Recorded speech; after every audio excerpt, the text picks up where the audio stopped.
വലിയ അളവിലുള്ള വസ്ത്രങ്ങൾ കാര്യക്ഷമമായി കൈകാര്യം ചെയ്യുന്നതിനാണ് വാഷിംഗ് മെഷീനുകൾ രൂപകൽപ്പന ചെയ്തിരിക്കുന്നത്.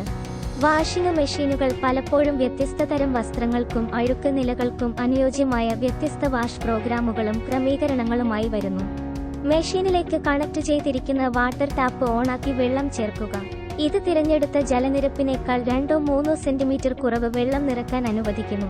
കഴുകാവുന്ന വസ്ത്രങ്ങളുടെ അളവിനെ ആശ്രയിച്ച് വാഷ് ടബിലേക്ക് സോപ്പ് ചേർക്കുക. വാഷിംഗ് സൈക്കിളിനായി നാബ് സജ്ജമാക്കുക. തുടർന്ന് വസ്ത്രങ്ങൾ ധരിക്കുക. വസ്ത്രങ്ങൾ ഇപ്പോൾ മെഷീനിൽ കഴുകുന്നു. ബസർ മുഴുവനും വൃത്തത്തിൽ മുഴങ്ങുന്നു. വാഷിംഗ് സൈക്കിൾ പൂർത്തിയായി കഴിഞ്ഞാൽ കഴുകിയ വസ്ത്രങ്ങൾ വാഷ് ടബിൽ നിന്ന് നീക്കം ചെയ്ത് സ്പിൻ ടബിൽ തുല്യമായി വയ്ക്കുക.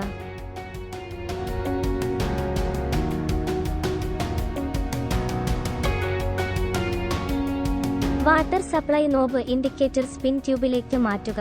1 മിനിറ്റ് വെള്ളം ഒഴുകാൻ അനുവദിക്കുക. സ്പിൻ ടബിലെ വസ്ത്രങ്ങൾക്ക് മുകളിൽ സ്പിൻ ക്യാപ്പ് തിരശ്ചീനമായി സ്ഥാപിച്ച് സ്പിൻ ടബിന്റെ അടപ്പ് അടയ്ക്കുക.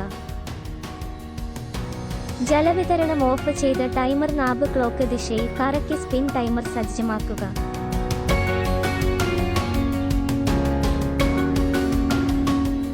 സൈക്കിൾ പൂർണ്ണമായും ബസർ ചെയ്തു കഴിഞ്ഞാൽ സ്പിൻ ടബ് തുറന്ന് വസ്ത്രങ്ങൾ നീക്കം ചെയ്യുക.